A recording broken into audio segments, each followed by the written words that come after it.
Papa Paul, bonjour. Bonjour. Vous êtes parmi les vaillants qui ont contribué pour l'enrichissement de cette science que Papa Simon nous a donnée, qu'on appelle Mandombe. Car vous étiez les premiers, nonobstant le côté familial, parce que actuellement vous êtes le chef de famille de la famille Robeladjo. C'est vous qui l'avez remplacé. Mais ici, nous voulons parler de la science, parce que vous m'avez dit tout à l'heure que vous étiez parmi les premiers linguistes qui ont aidé Papa Robeladjo concernant la codification. Expliquez-moi un peu, c'est quoi, comment vous êtes rencontrés à propos de l'écriture? Comment on s'est rencontré à propos de l'écriture, ça rejoint la famille. Je préfère plutôt évoquer un sujet simple, clé. Oui. Le débat, c'était avec Papa Mukolo. Papa Mukolo qui est un grand nom dans la science Mandombe. Il fallait faire la différence entre les accents et le ton. C'est comme ça que j'ai expliqué. En fait, en linguistique africaine, en langue bantou, on ne peut pas parler accent, on parle de ton. Pourquoi? Parce que si nous prenons le rôle d'un accent, à part le fait que l'accent change la tonalité d'un mot, mais l'accent joue aussi le rôle de différenciation. Pour distinguer l'article partitif du parti passé masculin du verbe devoir, on a besoin de l'accent circonflexe. Parce que sans l'accent circonflexe, on confond tu et tu. L'accent joue aussi le rôle d'indiquer la disparition d'une lettre, d'un morphème. Par exemple, si nous sommes en latin, nous disons estis, nous dire vous êtes. Mais c'est estis est passé du latin au français moderne, passant par l'ancien français. Et en ancien français, on disait vous êtes, vous êtes. C'est comme ça que vous êtes est écrit avec un accent circonflexe sur pour dire qu'il y a S qui a disparu. Même chose avec âge. On écrivait âge avec deux A. Pour montrer qu'il y a A qui a disparu, on met l'accent circonflexe. Je peux continuer à citer des exemples comme bête. On disait en latin bestia, bestiae. Et en ancien français best. Aujourd'hui on dit encore la bestialité. Donc quand nous écrivons bête, nous mettons un accent circonflexe pour indiquer qu'il y a S qui a disparu.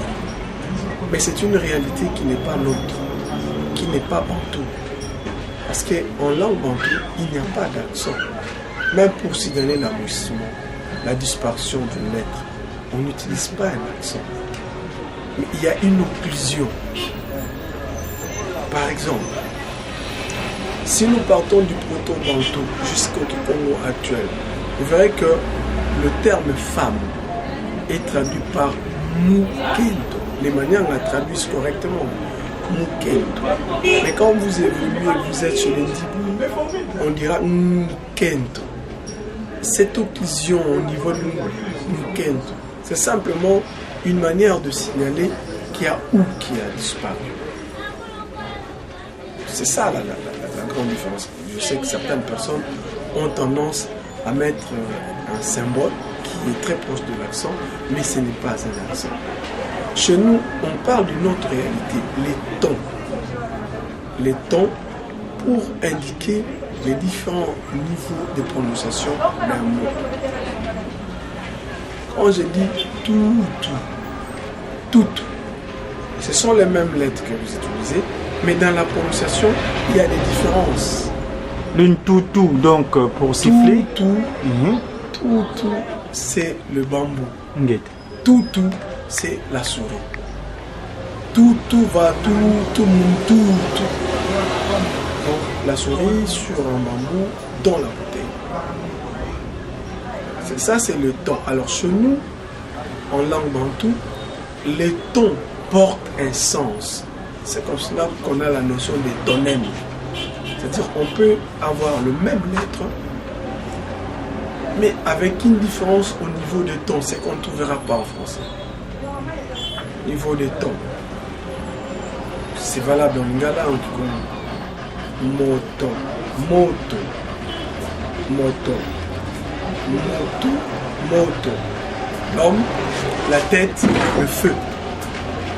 Alors, les signes qu'on met, d'abord, on ne le met pas sur le voyelle, mais sur la syllabe. Et c'est comme ça que moi, je n'ai jamais été d'accord, ni avec Papa Mokolo, ni avec l'inventeur, que ces symboles-là, on doit les appeler des accents. Parce que ce sont des symboles qui ne jouent pas le rôle des accents. Et même quand nous écrivons, ce sont des symboles qui n'apparaissent pas. Alors qu'en français, ces symboles apparaissent obligatoirement. Ça aussi, c'est un débat qui a conduit à ce qu'on comprenne que l'écriture négro-africaine est beaucoup plus riche. Parce que ces différences sont indiquées. On n'écrit pas tout de la même manière. Il y a une autre notion autour de laquelle nous avons longuement discuté, c'est quand vous parlez des tadi. Tadi, c'est le symbole qu'on met sur une voyelle pour donner le son nasal. Mais c'est arrivé comment? C'est arrivé quand il fallait expliquer la différence entre la voyelle nasale et le complexe anasal. Les complexes anasales, c'est quoi? Avant d'expliquer, je me prendre un exemple. Vous voyez, quand il y a mat de foulon, le blanc, pour les occidentaux, ne sont pas capables de dire kono. Ils disent N kono. M beaucoup. Parce qu'ils n'ont pas la réalité que nous appelons complexe anasal. Le complexe anasal, c'est la contiguïté d'une consonne nasale avec une autre consonne qui n'est pas nasale. M, mais, c'est une consonne nasale. Mais K ou B n'est pas une consonne nasale, c'est une consonne ordinaire. Maintenant, quand il faut marier les deux, M et B, dans un même environnement linguistique, sont appelés complexes anasales. Alors, la prononciation d'un complexe anasal exige une occlusion entre la nasale et l'autre consonne. C'est comme ça que nous avons beaucoup. Cette occlusion signale que c'est un complexe anasal. Mais la linguistique française n'a pas cette réalité complexe anasale. C'est comme ça qu'ils ont tendance à séparer la nasale M et la consonne B. Ils disent M beaucoup. La conséquence, c'est quoi? C'est que quand nous prenons le lettre D, O, M, B, E, les blancs ont tendance à ramener M vers O pour donner la voyelle nasale. C'est comme ça qu'ils disent tombe. Et nous avons tendance à ramener M vers B pour donner le complexe anasal. Tombe. Voilà pourquoi l'inventeur s'est dit, bon, dans ces cas, il faut que je trouve un symbole qui va marquer cette différence. Donc, en ayant le même caractère, il suffit d'ajouter Tadi, Yambozo, vous avez le son nasal. Mais quand vous n'avez pas les Tadi, vous avez le complexe anasal. Donc, il n'y a pas d'erreur en ce moment. C'est ce qui m'a amené à dire qu'en fait, le Mandumbe représente une écriture syllabique. Parce que même la notion de la consonne. Moi, je suis linguiste. Quand vous parlez d'une consonne, le mot consonne vient de kum sona. Kum, c'est avec. Sona, c'est sonner. Donc, une consonne est un son qui ne sonne qu'avec le concours d'un autre son. La voyelle. Voyelle, donc, c'est la voix. En d'autres mots, seul, la consonne ne peut pas constituer une syllabe. Ne peut pas donner un son. Et c'est l'écriture négro-africaine de Mandombe qui indique cela. Parce qu'un caractère qui n'est pas associé à une voyelle ne peut pas être B ou P, ne peut pas être une consonne. On a une consonne que lorsque on a une voyelle dans une certaine position. Si vous prenez la voyelle, vous la mettez en position tone, le son change. La consonne elle-même change. Contre, la consonne change. Tout à fait. Ça signifie qu'à Mandombe, une consonne n'est consonne que dans son association avec une voyelle. Et donc, les Mandombe continuent à respecter le sens étymologique du mot consonne. Voilà les différents débats que moi je vis avec, sans dire que je ne peux pas prétendre avoir adopté beaucoup de choses. Quand il dit que l'écriture est une invention, mais tout d'abord une inspiration divine. Et moi, mais beaucoup de professeurs à l'université, on leur réclamait souvent de ne pas parler du côté divin. Qu'est-ce que vous pensez, vous? Mettez-vous à la place de ces professeurs. Ils ne sont pas dans la même école que Beladjo. Ils sont dans une école classique, une école occidentale. Ils ont été formés dans cette école. Toute leur vie, ils n'ont fait que ça. Accepter qu'on insiste sur le côté divin, spirituel, c'est renier sa propre formation. Donc il faut commencer par faire d'eux des kémanistes ou bien leur apprendre l'enseignement kémaniste, qu'ils comprennent d'abord. Après, Cheikh Anta Diop l'a dit, il faut descendre de l'échelle en changeant l'échelle si nous voulons être développés. Donc moi je ne condamne pas ces professeurs-là. Tout à l'heure vous avez parlé de consonnes. Dans ce que nous connaissons l'alpha bêta, donc ce que vous avez étudié actuellement aussi, nous en Afrique, les Occidentaux nous ont ramené, il y a une lettre qu'on appelle Y, qui joue le rôle de, quelquefois de consonne de voyelle. Qu'est-ce que vous savez vous en tant que linguiste? Lettre Y. Non mais en fait Y, c'est comme ça que je vous ai parlé avant le micro, de la semi-vocalisation. Y, c'est en fait c'est I. Linguistiquement parlant, quand vous avez l'API, l'alphabet phonétique international, vous n'aurez pas une voyelle qui s'appelle Y. Ça n'existe pas. C'est-à-dire, dans l'étude profonde de la langue, il n'y a pas Y. I est là, mais il y a une autre forme qui indique la semi-vocalisation, c'est-à-dire le mariage d'une voyelle et une consonne qui donne IA. Parce que si je dois écrire IA phonétiquement, vous convenez avec moi qu'il y a un I qui apparaît et un A qui suit. À ce moment-là, où est Y? Même quand nous parlons de X, X phonétiquement n'existe pas. Vous n'aurez pas IK. Il y a le I et le K. Donc vous avez d'abord, quand je dis taxi, taxi, j'aurai un son qui représente T, un son qui représente A, un son qui représente K, un son qui représente C, un son qui représente I. Taxi. X n'existe pas. Donc, pour vous, vous évoluez au niveau de la morphologie, alors que moi j'évolue au niveau de la morphophonologie, donc en profondeur. Et là, je rejoins ce qu'on appelle l'API, l'alphabet phonétique international. Y n'est pas une lettre en API. Parce que moi, en tant qu'imongologue, donc chercheur sur le guimongisme, j'étais un peu. Les anglo-saxons l'appellent why, qui veut dire pourquoi. Mais c'est ça, mais rentrer même avec les anglo-saxons, amenez-les dans l'API, c'est-à-dire l'alphabet phonétique international. Tout ce qui se donne comme explication va disparaître. Parce qu'en l'API, c'est le son qui est prononcé qu'on reprend. Donc nous, on a raison d'écrire, par exemple, tout ce qui est lettres ou bien mots occidental, de l'écrire tel que nous l'entendons. Non, je n'aime pas ces débats de mots occidental. Les Mandombe n'est pas une langue. Il faut que les gens comprennent. Les Mandombe est une écriture, c'est-à-dire un moyen de codifier le son. Donc, les Mandombe sont capables de codifier toutes les langues.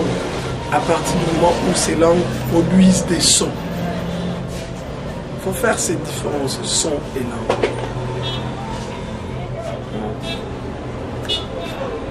La question n'a plus de place parce que les Mandombe codifient tous les sons. Ok, papa, je vous ai pris comme ça d'une manière spontanée. Vous présentez qui êtes-vous, votre prénom et dans votre exercice dans la vie, qu'est-ce que vous faites? Si c'est pas trop indiscret. Je suis Paul Foster, quelqu'un d'Adifoel. Je suis licencié en linguistique africaine. Je préfère m'arrêter là. Ok. Ce que je fais actuellement importe peu par rapport aux arguments que je viens de donner. D'accord. Maintenant, ici, vous avez en face, vous êtes dans les médias kimonguistes, vous êtes dans le cadre de cette science Mandombe. Que savez-vous de celui qui a reçu la graphie Mandombe par Papa Simon Guimong, le professeur Dr Wabela Diompaye, s'il vous plaît? Je suis son frère. Je suis son frère. En fait, David Wabela Diompaye et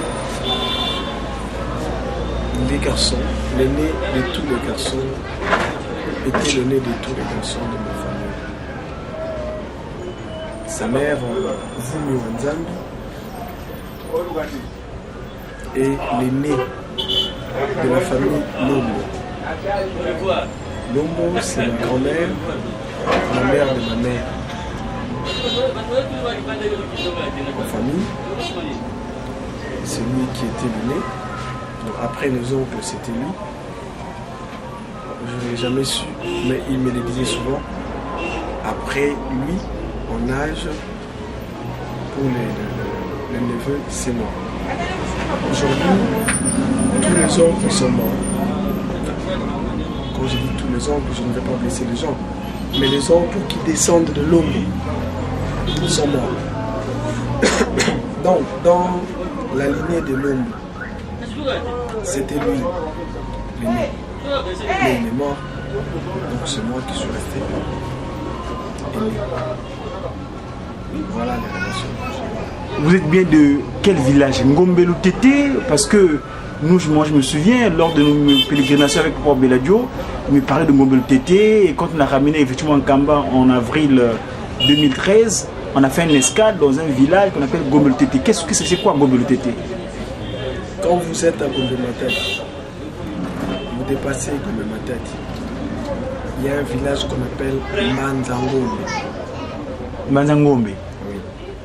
Ce village-là, c'est notre village. C'est le village de Wabela Dio. Il a vécu là aussi pendant un temps. Mais dans le prolongement, vous avez Voula, Ngombelu Tété. Voula, Ngombelu Tété, c'est une mission protestante. En fait, une terre que nos ancêtres ont cédée aux protestants pour installer leur mission.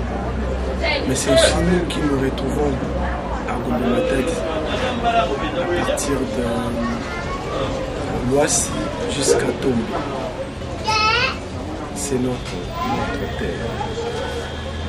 Aujourd'hui, la science Mandombe est enseignée partout dans le monde entier. Quel conseil prodiguerez-vous aux humains sur Terre à propos de cette science qui est le Mandombe? Quand vous parlez des humains sur Terre, vous prévoyez une autre dimension. Moi, je préfère être franc. Au début, je ne croyais pas. Je ne croyais pas à cette écriture, à cette invention. Parlons d'invention. Pourquoi je ne croyais pas? Parce que tout a commencé dans une chambre que nous partagions avec l'inventeur. Je n'ai pas connu l'inventeur. Pour moi, c'était un bon footballeur On l'a appelé à un moment donné Mayoula. Pour moi, c'était un judoka, maître. On l'a appelé maître Apache. Pour moi, c'est un commerçant. Il a vendu des pulls à Brazzaville. Pour moi, c'est un mécanicien. Il a fait le cycle court au centre, à Manzanou. Pour moi, c'est un frère aîné avec qui j'allais à l'école Saint-Alphonse. Quand nous étions à l'école primaire, il était déjà en 6e. Pour moi, enfin, c'est lui sur qui les oncles comptent. Pour moi, c'est quelqu'un qui me blâmait de temps en temps. Donc, et puis je n'étais pas linguiste. J'avais raison de ne pas croire, et la famille avait raison de ne pas croire que c'était devenu inventeur. Mais c'est quand j'ai commencé à faire la linguistique africaine que j'ai commencé à comprendre que c'était, sur le plan scientifique, c'était quelque chose d'important. À l'époque, mon père était le secrétaire particulier de ma mère. Ceux qui connaissent Mayola peuvent vous dire que mon père s'appelait Faustin Yanken. Il est de Yanda, le dernier village qu'on passe avant d'entrer en Cameroun. Mon père, Faustin Yanken, travaillait avec le professeur Mayola Bamea, qui en fait était l'ami de la famille. Parce que je vous ai parlé de ma famille après la mère de l'inventaire. Il y avait Campari, et puis il y avait Mfumuzingi, et puis Messie Labbé, et puis Magra, et puis ma mère. Mais je préfère parler de Mfumuzingi, parce que c'est Mfumuzingi, Ferdinand Sadra et Mfumuzingi, qui était l'ami du professeur Bayon, ma mère. C'est cette amitié de Mfumuzingi et ma mère qui va faire que mon père soit en contact avec Mayola et qui travaille avec moi. Mais pourquoi j'en parle? J'en parle parce que quand il fallait défendre l'écriture à l'UNIKIN, dans la faculté de Polytechnique, j'étais là. Il y a des photos qui existent, j'étais là. C'est mon père qui a demandé au professeur Bayon d'introduire l'écriture au Sisiba. Sisiba, c'est le centre de civilisation bantou. Parce qu'à l'époque, Bayon a été au Gabon, représentant du Zaïre à l'époque, à Sisiba. Et Bayon a écrit. C'est comme ça que nous sommes allés à l'université de Kinshasa. À l'époque, c'était avec Papa Mokolo, avec le professeur Makiese. Et il a défendu l'écriture devant la faculté de Polytech. Il n'y avait pas encore de centre. Et c'est là que, c'est comme ça que j'en parle d'ailleurs, que j'ai commencé à comprendre que, en fait, il avait raison. Puisqu'il était en train d'expliquer, et le professeur qui était dans la salle ne comprenait pas. Il fallait attendre un professeur qui était dans le département de mécanique, je crois. C'est lui qui est venu expliquer tous ces mouvements. D'abord l'élément postiche, la rotation, tous ces mouvements-là, comme ce sont des mouvements mécaniques, parce que l'inventeur, je vous ai dit qu'il était un mécanicien, s'est beaucoup inspiré sur la mécanique. Ces professeurs-là a expliqué, et les autres ont compris. Les photos, vous pouvez demander. Le centre vous montrera la photo et vous verrez la photo, mais ce qui est important, ce n'est pas moi, mais c'est le blanc qui explique une science qu'on remettait en cause. C'est des souvenirs qui me sont restés. Voilà, c'est ça, le contact avec lui. Mais le plus grand contact, et ce contact-là a orienté beaucoup de mes décisions. C'est lorsque il était réputé malade. On disait de lui qu'il était devenu fou. Peu importe le détail, fou. Mais la famille ne l'a pas abandonné. Ça, je voudrais vraiment corriger. La famille ne l'a pas abandonné. Parce que la preuve, c'est qu'il venait ou de Matete ou de Bandal. Matete, chez l'oncle Campari, Mandal, chez la tante Élise. Nous avons un petit qui s'appelle Mandombe. Paul. Moi aussi je m'appelle Mandombe. Je vais vous expliquer pourquoi. Le Mandombe, ça n'a rien à voir avec la culture. Ça c'est la famille. Mais le petit Mandombe venait de naître. Et nous étions à Mandal, c'est Mousse. Et l'inventeur avait demandé l'autorisation de se rendre à Kimbama, sur l'avenue Sim, chez un homme, James Petit. Mais la tante Élise, la sœur cadette de la famille, de la mère, dira il faut l'accompagner pour éviter qu'il fasse des bêtises. Je l'ai accompagné, on a fait le pied, mais on arrive au niveau de Sayo. On est de continuer à Kimbambo, lui il prend la direction du centre d'accueil kimbaniste. Là où nous sommes, on est en face, je signale qu'ici où nous sommes, c'est Ige Shop. Je préfère même que vous alliez prendre les images. Oui, pour confirmer. Donc, chers amis, ce qu'il est en train de raconter, là, je suis dans l'immeuble de Papa Benga, ce qui tient actuellement le directeur de Mandombe. Et ce Papa Paul parle, on est bien en face, vous voyez, ici, on est bien en face du centre d'accueil des conférences de Kinshasa. Et l'institution, voilà, c'est Papa Benga Katoumoua, initiative artistique et culturelle pour la promotion du kimbanguisme. Voilà, chers amis, nous ne parlons pas dans le vide, je continue mon reportage. Donc je me remets en face du Papa Paul. Donc, nous sommes allés au centre d'accueil qui était encore en construction et nous avons trouvé Papa Diengen, son éminence, qui était en train de soigner les gens. Il y avait beaucoup de gens tout autour. Nous sommes entrés et il a demandé la permission de lui parler, commencer à lui expliquer les choses, d'aller en Kamba avec Mickey bien ma fille là, m'expliquer, mais à l'issue de cet entretien, il a sollicité l'autorisation d'aller parler de l'écriture pour la première fois à la RTNC, aux RT à l'époque. Et je garde encore la réponse. C'était la réponse que Papa Diengen nous a donnée, c'était sois discipliné. Sinon, tu verras encore les étoiles qui te montrent la route. En faisant allusion de cette voûte céleste qu'il avait vue sur la route de Nkamba, les étoiles. Et nous sommes rentrés, nous sommes allés à Kimbambo, où il a dormi dans la chambre de Nico. Nico est ici sur Opala, non loin d'ici. Il a passé la nuit dans la chambre où nous avions passé la nuit. Parce que tu étais le devoir de l'assister, d'être à côté de lui.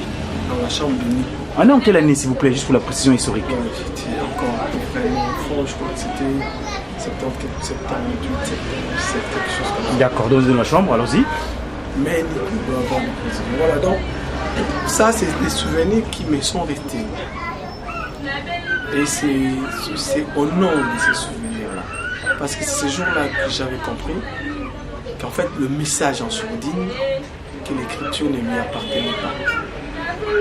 Je ne vois pas comment quelque chose qui m'appartient et que je vais solliciter l'autorisation. Non, si c'est à moi, c'est à moi. Ce jour-là, j'avais compris que ce n'était pas son écriture. C'est comme cela que quelques temps après sa mort, quand il a été question de parler de l'écriture en famille, d'abord j'ai refusé. Plusieurs fois j'ai refusé. Mais après, la famille, je cite le nom, Moutégénie, va insister. Et Génie comment? Eugénie, c'est la sœur aînée. D'accord. Va insister avec Moutanton. Ils vont insister. On dit non, tu es ici. C'est comme cela que je dirais à Papa Ben et à tout le monde qu'on est en Kamba. Et en Kamba, mon geste, c'était de dire à Papa, Beto famille en Abelado, puis vous tout dit là, Salou qui va vana, Wampangi. Et il a dit, Nkama Boukiti. C'est Papa qui sait ce que ça signifie. Mais alors, aujourd'hui, j'explique que ma démarche, c'était par rapport au fait que j'ai assisté quand ils demandaient l'autorisation d'aller parler de l'écriture à la télévision. Donc, pour moi, c'était un aveu que ce n'est pas son écriture. Donc, je ne cherche pas, je n'ai jamais cherché, je ne chercherai jamais à récupérer l'écriture. De toute manière, je suis organisé déjà et je m'étais organisé avant ça. Voilà, donc ça c'est, vous m'avez pris à pied levé, ce que je vous ai dit, ce sont des souvenirs qui viennent de mon cœur sans réfléchir. D'accord, merci Papa Paul. Comme qui dirait, je vous ai pris à chaud d'une manière instantanée. J'espère qu'on aura d'autres occasions, nous évoquerons certains faits historiques. Mais c'est bien. Oui, allez-y. La question c'était les conseils. Voilà, exact. Qu'est-ce que vous direz? Ouais. Tout ce que j'ai dit avant de donner ces conseils, c'est pour montrer quelle est la valeur du conseil que je donne. C'est cela. Si l'écriture n'appartient pas à l'inventeur, il faut que ceux qui viennent travailler avant l'inventeur respectent la source d'inspiration. C'est ça le conseil que je donne. De respecter sa divinité, Papa Simon Kimango Kianga, car c'est lui qui a donné l'écriture à Port Beladjo. Oui, je réponds.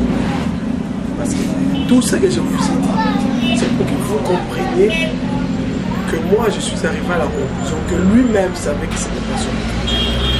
C'est comme cela que tous ceux qui vont travailler sur cette écriture après lui, tous ceux-là, qui qu'ils soient, doivent respecter la source que lui-même a respectée en ma présence, en sollicitant l'autorisation d'aller en parler à la télévision. D'accord. Merci beaucoup. C'est un dernier mot? Moi, je suis politique en dehors de tout ce que je viens de vous dire. Les politiciens n'ont pas de dernier mot. On a parlé beaucoup de la langue de Molière, la langue étrangère. Nous avons fait au titre de Yamila Tassas, la Mnandinga Ginkolo Keto. Kadiban Kakaze de Pesiba Bazaya, Kamambi Yambidira. C'est diamé. On est vos politiques. Politique, il y a dit. Parce que tu as l'autre qui est Yambilanga, Nzai Singivo, Miyadi, Ngesu qui fait au Timvo, Miyadi, Kandi, Yadi. Ngesu, c'est un Yalo. Non, Yalo, Mote Moussala, mon Yalo.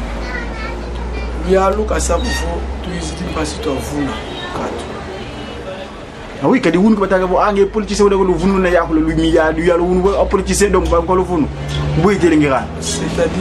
vos monos, niveau qui nous a monté dans la rue de Tom Sens. Quand il y a des choses, quand il y a des choses, quand il y a des choses, quand il y a des choses, bon fils, mais il y a moula mono aussi. Il y a quota, il y a pas que ça, parce que nous nous a mono. Toi de santé. Il a écouté le nez, non politicien politique. Alors, mon politicien, Kalen de Villarana qui est venu Kenya. Kalen de Villarana Kokato qui déco. Kadi, Mukomba Lupa, Yantikila Komba, Sukudia. Kino la panique. Lupa, son lavo. République démocratique du Congo. Soukou Songilavo, province Yabako, Congo central. Mambu Vokamita Sunga Mako, Kunantuka Congo, Bwema Sunga Nanda, Mtietu, Dina. Tous les côtés mon politique. Quand tu as vu la rana qui me connaît. Mais mon nom qui est un maniste. Papa Béla, il y a un choc comme un maniste. Mais vous t'avez vu qu'il y a un maniste. Quand il est l'eau ça qui maniste. C'est des amours aussi. Ça dit que tu as fait un truc à faire. ngudi ya musimba nzango na muna mtoto ngombe muna atuka mtoto ngombe mutuki dingunza muna na sasa la kwani ngunza za mtu bankaka yanzo muna kunkamba ikwenda nkamba Nouvelle-Jérusalem bobo mtakwenda kukamba huyu mtakwenda neka kuna mtakwenda dia kuna kabaza yako nkamba wakala bantu batuka nkamba ngidu za bantu tatuka takwa viwa mbongoko ngatu na susambongoko minene katu betu musitu tuende nkamba Numu kito ayenda muvutula écriture kwa papa kadisa likuku kayani mumpa munzonzana ba uvotu futitunga musée mwana yangu abanza vo matadi sibasumba kanti papa ya nouveau matadi tuvude fou 4 heures du matin kita tu kidini kumaza mulila bantu matadi kuntu bele tula matadi kukama pasi batunga musique papa ya niveau mono fitiko na kintsasa ngaluzolengiza wiza papa wiza kanti sulamvana sima sulamvana matadi sulamvana barre de fer lumingu lumosko nkala luta fuluka tula sima kalisi vongi nduzozo zisono kono munkanda zineto ku université pasi bana bobo bantuka Kongo batanga baza ya kulenda tungulu avata vata ka ditoma si toma we alors medi tene to vila ka ni kututu kidiko to vila ka ni kikuko kinzu kia mante noyé ce que papa a fait c'est ce qu'on appelle kinzu kia mante mais mukala enginduzina ka zilombele université ko c'est une autre dimension Ivana au Max Lavo politique ngaibo kwani ekat kesinti kinzambi ketu nzawisa wiza fyoti sami ula vande Kembo de getu sa. Kembo. Ebo isa kolele. Shoti kange. Ikulombe lo nzana ngana moko sima tiri kima kiki. Nzole baka mpanga mtuna yami papa. Après du tour ici. Mtu baka fioti yese diami not. Yani okata hii wana baka kada mtu. Na baka. Nyumba yake na muninga wobe.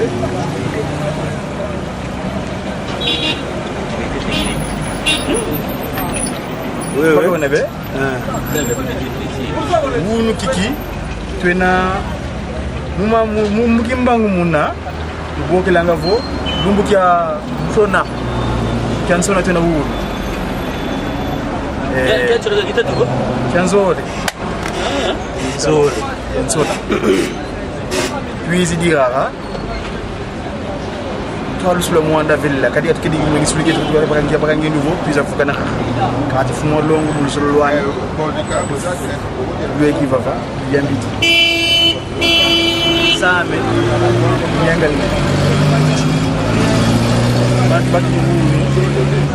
aussi di vous be to na ba disciple da gimon e bo presse sera un média la télé qui presse qui bon sport pour les médias qui manquent les médias qui manquent média yoyo kona kadi satu sabetevo yandivo mpasi la samuna kitino kyame balembo lokwikila bakwikila umuntu kwame yinzambye no kimba kyangani sijani takapona Jankenda difaya. Jankenda difayano. Musi ba ngombe dukete. Kanza ngombe katelenge sina jina anajetuka. Mana masidi tata mwanda zei lama. Bozu tamu ikongovo yensambu. Sakate lunga na kiangani. Yesu la kwanza ambu asita takisolo kele. Muna mtu wa musuya tataki mbangu kiangani watata mpeve longo kakala yetu tawaka imani.